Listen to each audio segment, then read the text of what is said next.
Como os senhores sabem, estou sendo processado pela 23ª Vara Civil de São Paulo, acusado de, como comandante de uma unidade militar, o DOI-CODE do 2º Exército, ter cometido atos de tortura contra a família de Maria Amélia Teles, incluindo seus 2 filhos, que na época tinham 4 e 5 anos.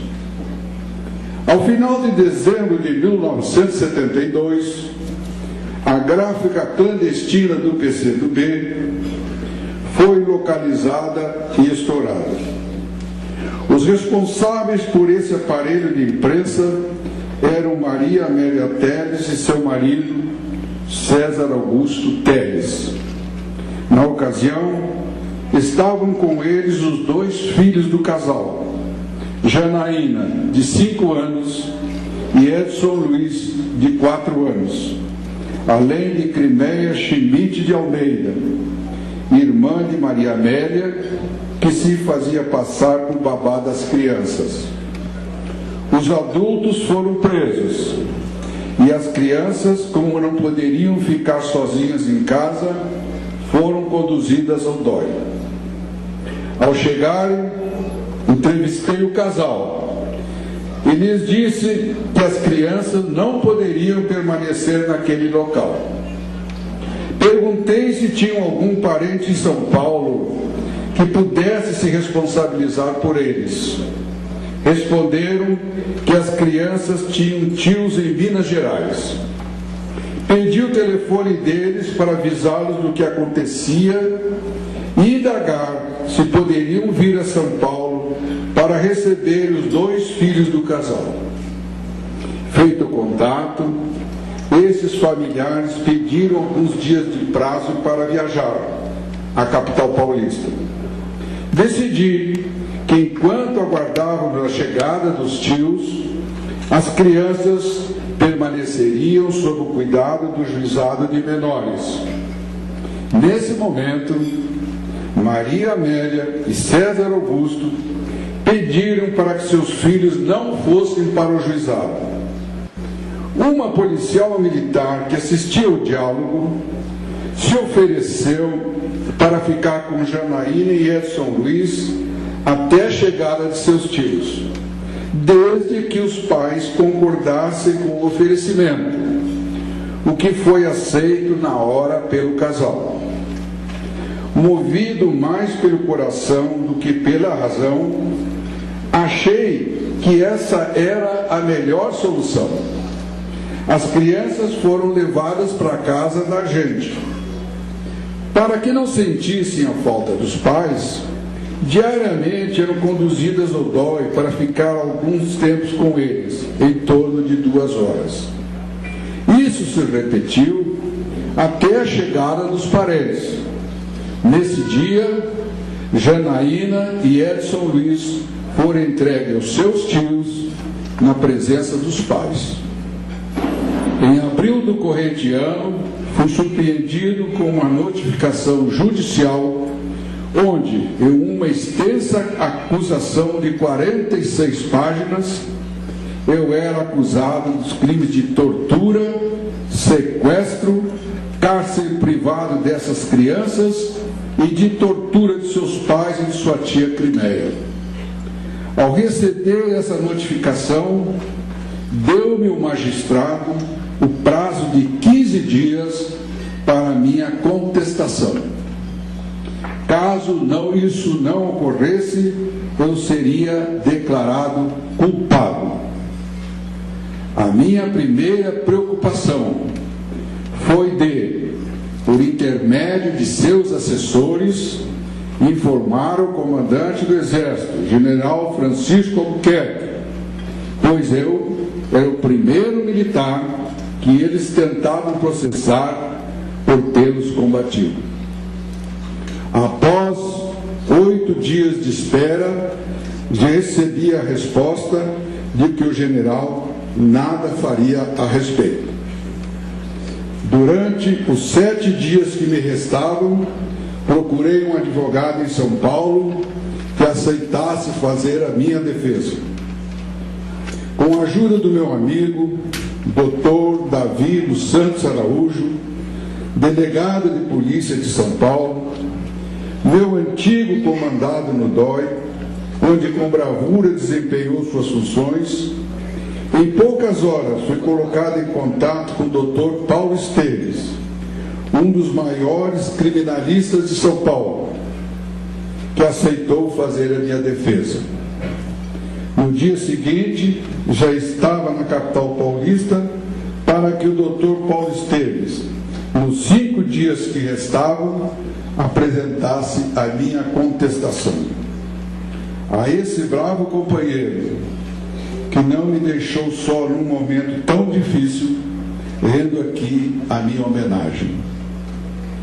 Em outubro deste ano, recebi uma carta de intimação para comparecer perante o juízo da 23ª Vara Civil de São Paulo, no dia 8 de novembro de 2006, às 14h15, a fim de participar da audiência de instrução, debates e julgamento.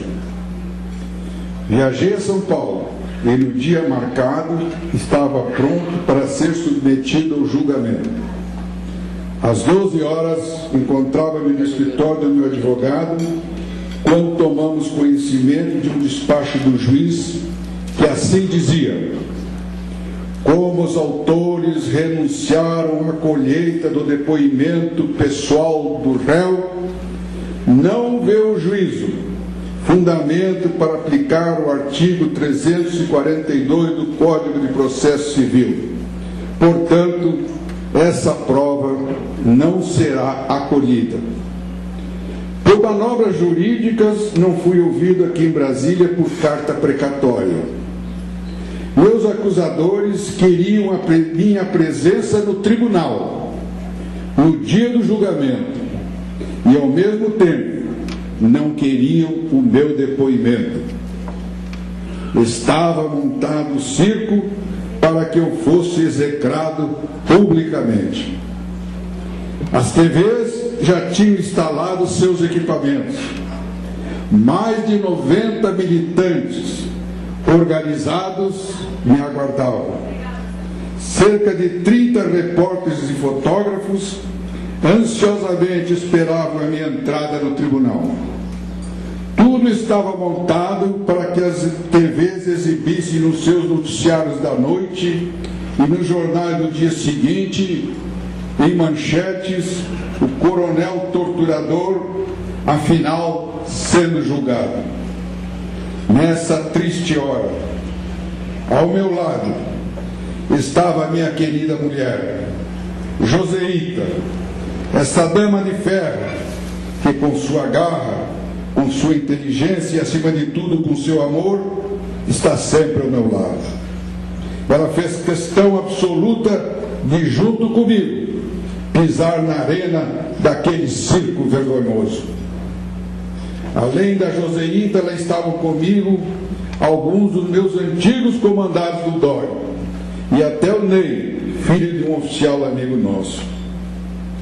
Todos os senhores foram testemunhas das chamadas dos telejornais da noite desse dia, onde se sobressaíam as do Jornal Nacional da Globo, onde eu era chamado claramente de coronel torturador, apesar de nenhum tribunal ter me condenado.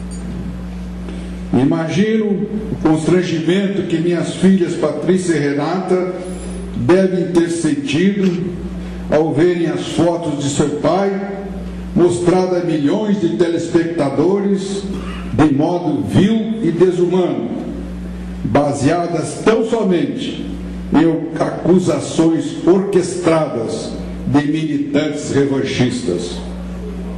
Meus amigos, estou sendo julgado numa vara civil por um suposto crime cometido em dependência do Exército e na qualidade de seu comandante. Estou sendo julgado, apesar da lei da anistia, que penso muito em breve será revogada, mas que ainda está em vigor. Estou sendo julgado em uma vara civil, apesar de jamais ter sido condenado criminalmente. Estou sendo julgado por um crime que não cometi. Esse processo começou em novembro de 2005, após o filho de Climeia, que nasceu no Hospital Militar de Brasília, ter sido indenizado, e nada tem a ver com a publicação em abril de 2006 do meu livro A Verdade Sufocada. Além da tão sonhada indenização para seus filhos, já que os pais e a tia foram indenizados, os autores desse processo buscam um motivo para colocar aqueles que os combateram no banco dos réus. Assim aconteceu na Argentina, no Chile, no Uruguai, e parece que não será diferente no Brasil. Os senhores já notaram como aumentou o número de torturados, de perseguidos políticos e de vítimas dos chamados anos de chumbo após o ano de 2002, quando foi promulgada a lei das indenizações?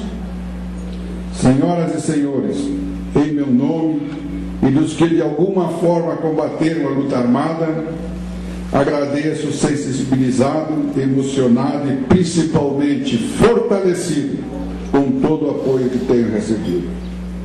Enquanto assaltantes, sequestradores, terroristas e assassinos permanecem livres sob a justificativa que lutavam pela causa, nós, que cumprindo ordens de nossos superiores hierárquicos, lutamos e preservamos a democracia, agora estamos ameaçados de ir para a prisão por aqueles que combatemos e que para isso não terão o menor prurido em mudar a lei.